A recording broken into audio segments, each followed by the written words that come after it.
Pronouns. So they're more than just words. They're a way to honour, validate and respect an individual's identity. Using correct pronouns can create a sense of belonging and validate diverse experiences. At some point or another, we've all felt deflated or disrespected when someone has got our name wrong, even if it's clearly written at the bottom of an email.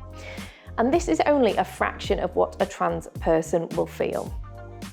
Pronouns are as much a part of someone's identity as their name. Getting them right means more than you might think. It's a way to help someone feel respected and seen. Misgendering is incredibly distressing and can also contribute to feelings of gender dysphoria. When your staff and your clients can communicate their pronouns, it creates a safer, inclusive client experience for everyone who walks through your salon door.